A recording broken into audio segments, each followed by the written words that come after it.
Olá, Isabela, Flávio. Oi, Leda, que saudade! Andréia,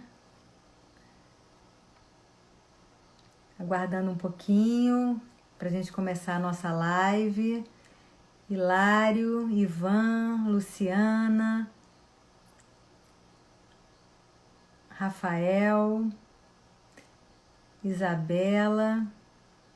Que bom, gente, que bom que a gente tem bastante gente interessado nesse assunto, né? O nosso assunto de hoje é o CPAP, que é essa máscara, esse equipamento extremamente necessário. E hoje eu vou pedir a ajuda de um fisioterapeuta especializado na área respiratória.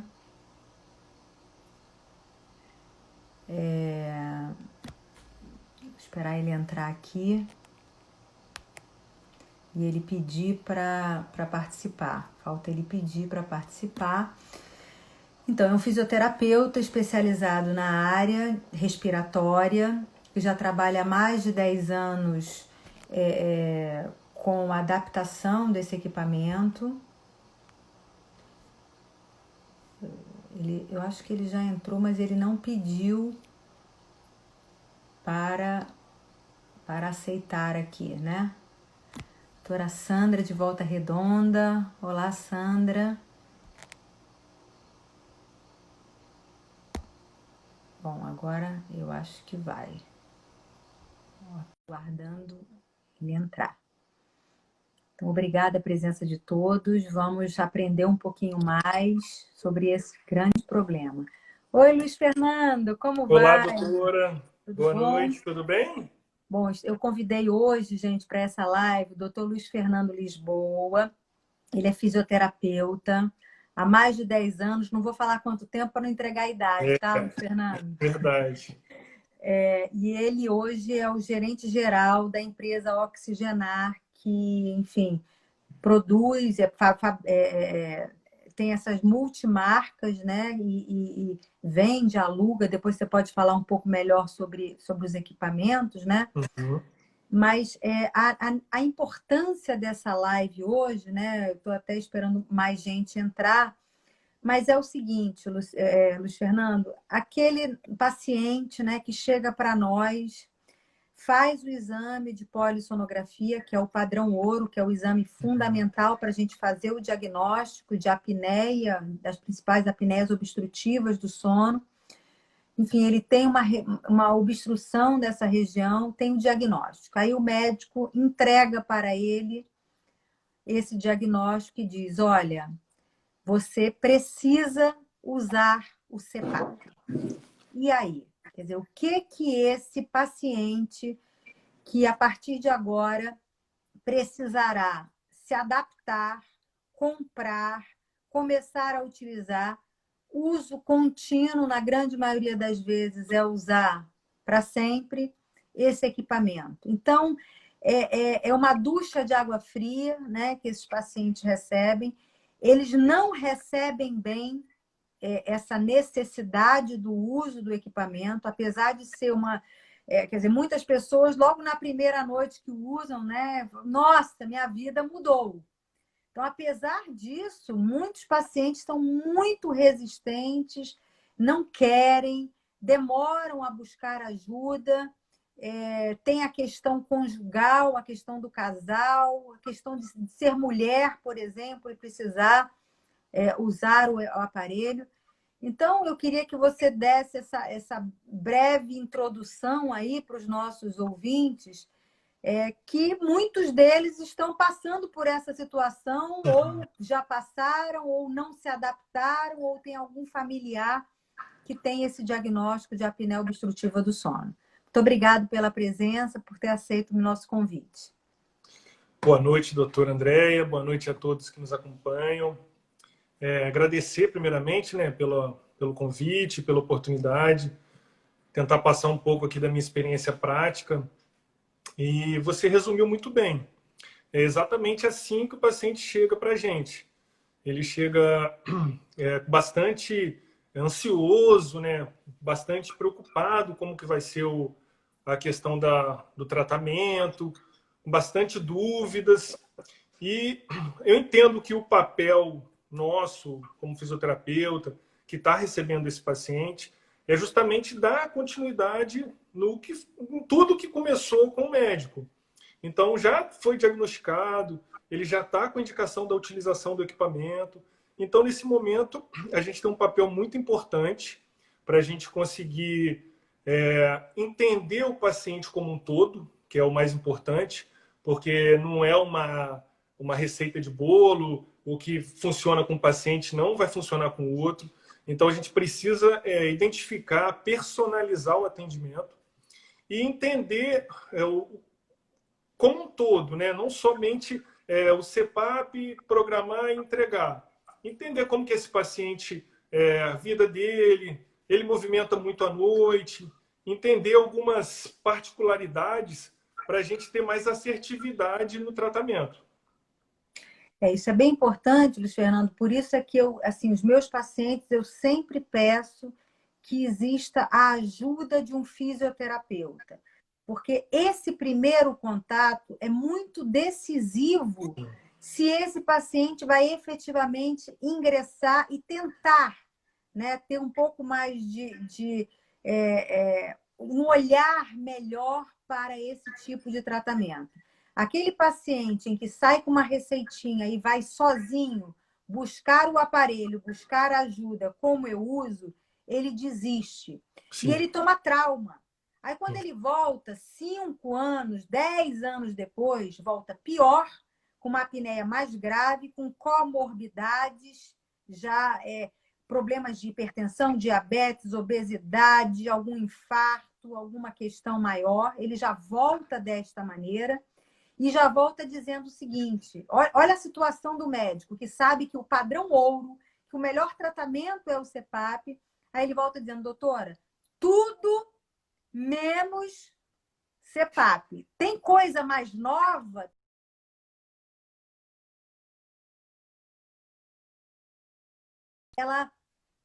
Para que a gente tenha uma nova ferramenta completamente distinta, ou uma nova categoria de remédio, são 10 anos, são estudos longos, haja vista a vacina, né? A vacina demora 5 a 10 anos, a gente está agora vivendo essa pandemia e queremos uma vacina em 6 meses. Não é assim, são as etapas que a gente tem que ser vencida. E aí eu queria que você comentasse para a gente, Luiz Fernando, o que mudou de 10 anos para hoje, quando a gente prescreve: olha, vamos usar um CPAP e ele vai buscar essa ajuda. Qual é a diferença? O que ficou de modernidade hoje para essa adesão acontecer melhor? Então, como você falou no início, já tem bastante tempo nesse segmento, eu vi bastante modelos de equipamento, né? E ao longo dos anos, os equipamentos modernizaram muito. E com isso vieram muitas tecnologias que justamente elas estão à disposição para auxiliar nessa adaptação, principalmente no início do tratamento do paciente. Então vieram recursos, hoje a gente tem, bem lá no início, os equipamentos eram muito grandes, você não tinha muita configuração, você só programava a pressão e o aparelho ia naquela pressão o tempo todo, o paciente tinha muita dificuldade, sentia um sufocamento inicial ao utilizar o equipamento. Os equipamentos, além de ficarem menores, eles vieram com muita tecnologia associada. Então, hoje a gente tem alguns recursos já há bastante tempo, por exemplo, como alívio expiratório.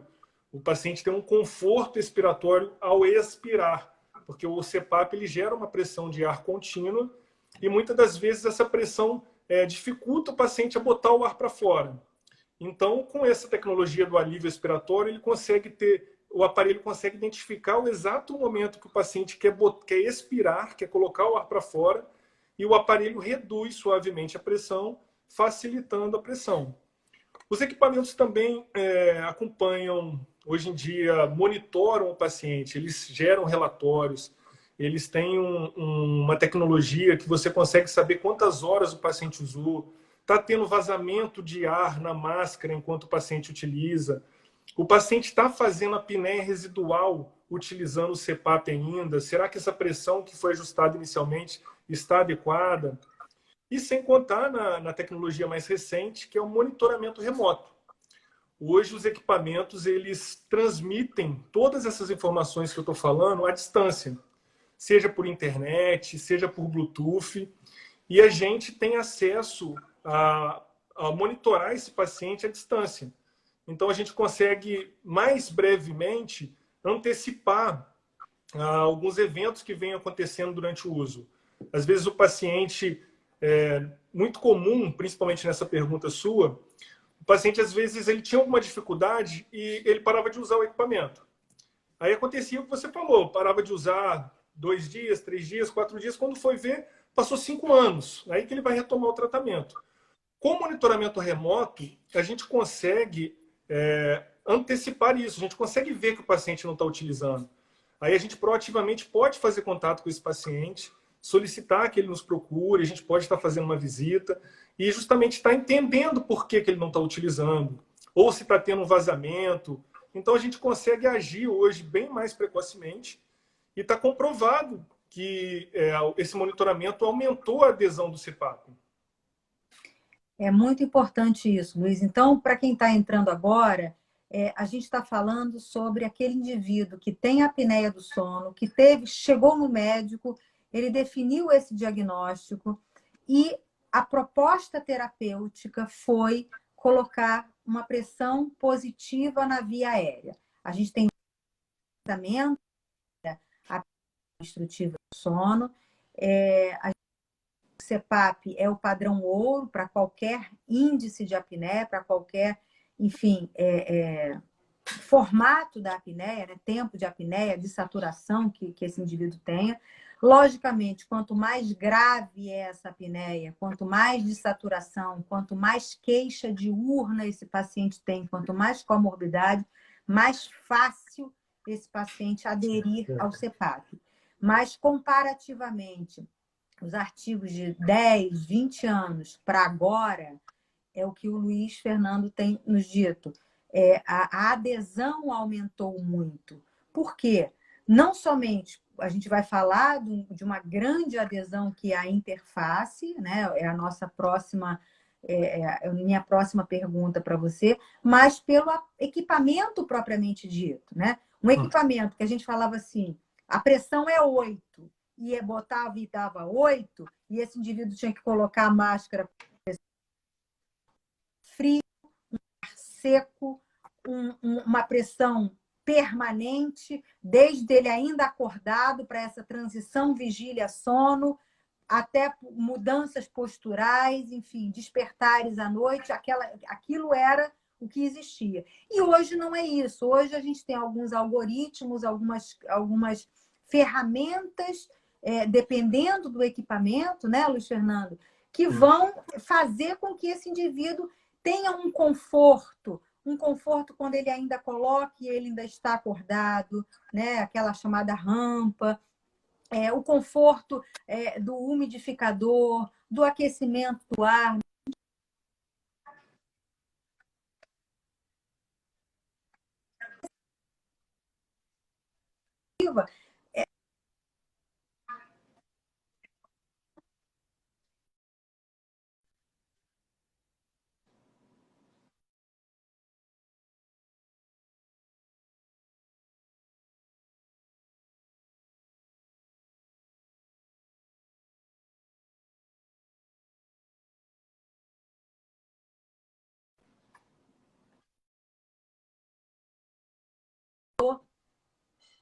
Não sei se congelou aqui.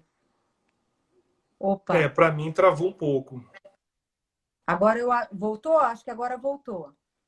Eu queria que você falasse para a gente, Luiz Fernando, eu acho que é uma condição, um divisor de águas hoje para usar e não usar o equipamento, que é a interface, é o que está em contato com a pele, com o rosto do paciente. Exatamente. A gente recebe muita queixa de paciente, até às vezes usuário antigo, que ele tem dificuldade de adaptação, porque usa uma máscara inadequada. Então, a escolha da interface, ela passa por várias etapas, e é muito importante a gente entender o cenário do paciente como um todo. Esse paciente se movimenta muito à noite, esse paciente usa barba, esse paciente tem uma anatomia um pouco diferente. Isso tudo faz com que a gente pense num tipo de máscara que vai ser mais adequada para ele. Mas o padrão ouro é a máscara nasal. Então, assim, a gente vê hoje também que a própria tecnologia dos fabricantes estão trazendo as máscaras cada vez para tamanhos menores. São as chamadas máscaras de mínimo contato. São as máscaras de travesseiro, tem as máscaras pillows, que são as intranasais. E essas máscaras trazem realmente um conforto. Se a gente for voltar 10 anos atrás, a gente tinha poucas opções no mercado. Eram máscaras grandes, era um material que hoje os materiais são hipoalergênicos, são materiais bem mais aceitáveis para a pele do paciente. E o tamanho acaba influenciando, tá, não só visual, também. Lógico que a gente tem um paciente respirador bucal, com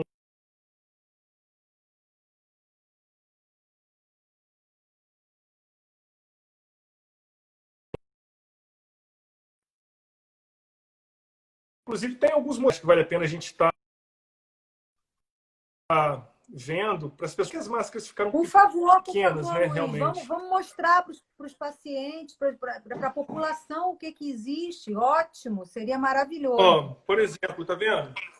A máscara ficou bem menor, bem mais fácil o paciente. A gente tem várias que máscara opções. é Tem essa máscara que você mostrou, como é que se chama essa Ó, máscara? essa máscara aqui é a Dreamwear. Ela é uma máscara nasal, mas ela tem uma traça o nariz do paciente. Então, ela realmente suporta pressão, ela dá um conforto para o paciente, fixa bem. A gente tem esse modelo aqui também, que é a N30i, que ela, se você perceber, ela faz realmente um travesseiro, ela abraça o paciente, tá vendo? Abraça a narina do paciente. E não Luiz tem Fernando, muito está ponto de travando tato. um Uma outra coisa pouquinho. interessante também. Luiz Fernando, por favor, que está travando um pouquinho a sua imagem aí. Eu não sei se o 4G, essa questão tecnológica, às vezes é muita gente também Travou um pouco para mim, doutora. concorrendo. Como? É isso, está travando um pouquinho e a imagem fica um pouco borrada.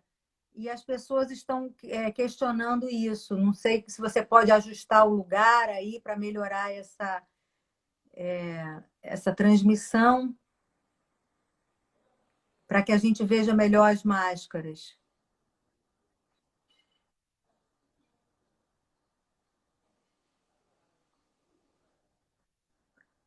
Acho que agora melhorou. Não sei, você tá ouvindo? Tá tudo bem aí para você, a minha parte? Você está vendo bem?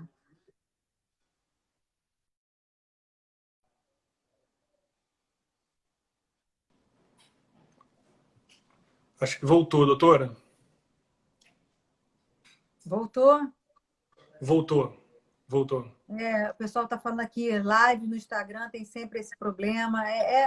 E também congestionamento, né? Muita gente fazendo live ao mesmo tempo.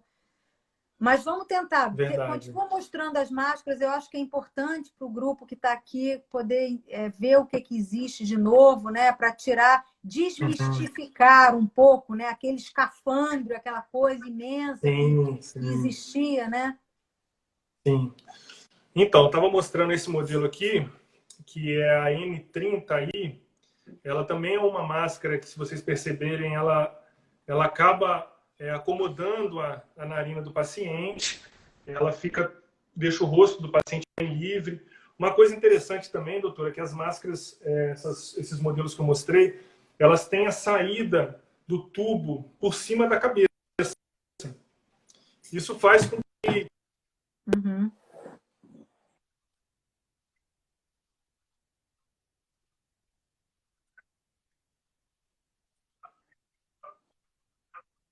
Uhum.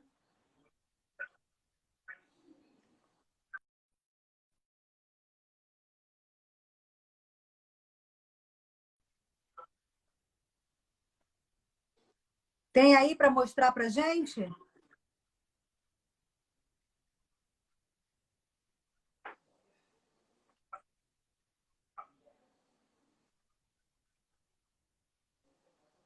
Uhum.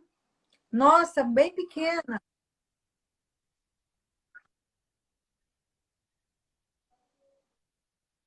E a gente tem diversas opções no mercado. Voltou? Luiz, me fala Oi. me fala um pouquinho do barulho. Por exemplo, o indivíduo comprou um equipamento, ele foi lá, escolheu a máscara.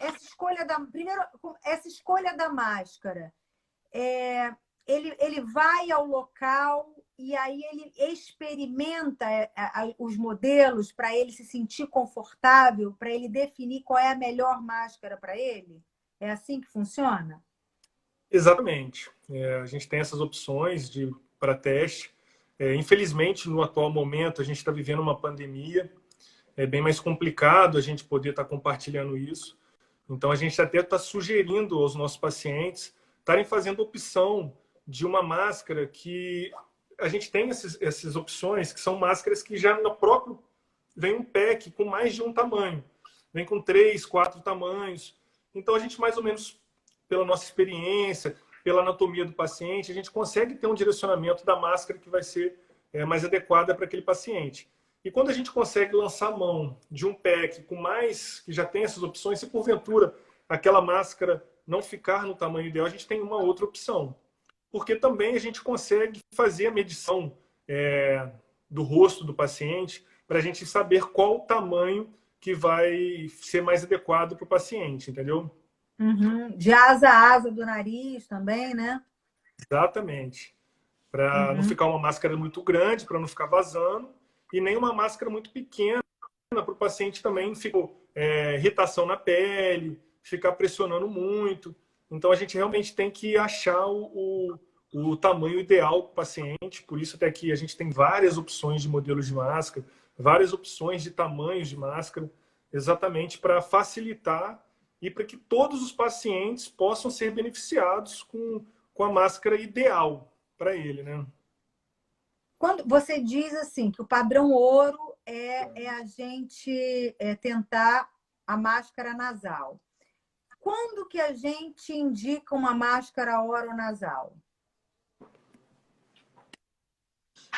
A máscara oronasal, ela vai ter suas indicações para os pacientes respiradores bucais, né? Tem aquele paciente que ele tem um padrão de respiração bucal, você coloca a máscara nasal, ele acaba abrindo a boca em busca do ar. Então, isso faz com que ele não vai conseguir ter eficiência no tratamento. Tem aquele paciente também com desvio de septo, uma obstrução nasal muito significativa, vai fazer com que ele acabe abrindo a boca. Então, até por isso que eu não sei se você chegou a ver, eu estava mostrando uma facial também, com mínimo contato. Para esse paciente também tem uma oportunidade de ter uma máscara num tamanho menor, que não pega o rosto todo, não tem aquele apoio de testa, que acaba, às vezes, gerando algum tipo de irritação na pele dele. Então, até para esses pacientes, a tecnologia hoje consegue trazer modelos que vão favorecer na utilização. Uma outra coisa que você me perguntou antes foi com relação ao barulho. O barulho, o CPAP hoje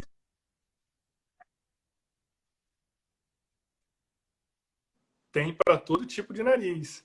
A gente tem vários tamanhos e vários modelos. Até aquele paciente que às vezes anatomicamente tem um nariz um pouco maior, a gente tem as opções que vão atender.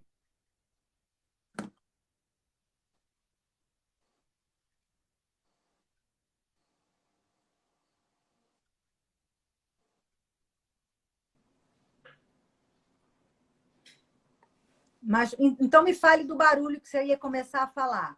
Aquela esposa que foi na loja com o marido, comprou o aparelho e fala: e agora?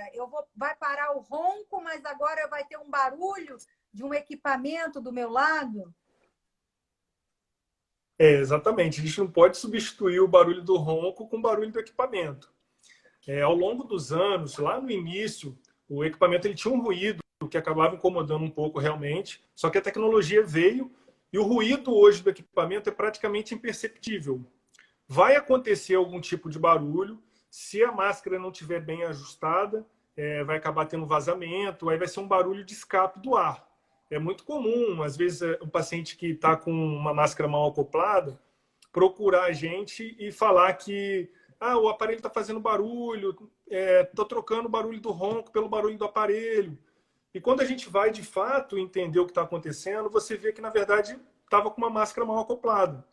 Muitas das vezes o paciente tira a máscara para fazer higienização e ele acaba montando ela de maneira errada. Às vezes o paciente coloca a máscara de cabeça para baixo, a gente nem sabe como que ele conseguiu fazer aquilo. Mas aí isso faz com que tenha vazamento e o barulho da saída do ar acaba gerando esse barulho que às vezes o paciente acha que é do equipamento, mas o equipamento com o sistema todo acoplado, o ruído é imperceptível.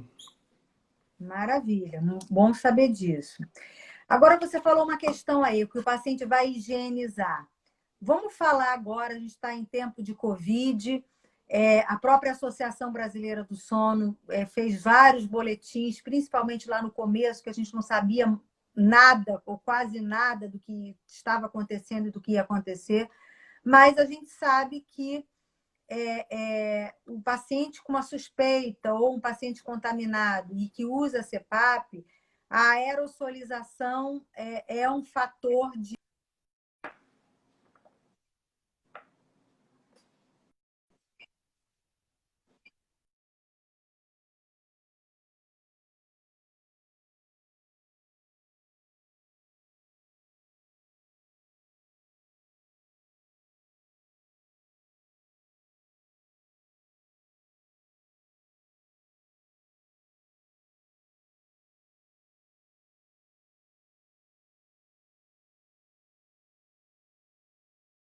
solução da doença.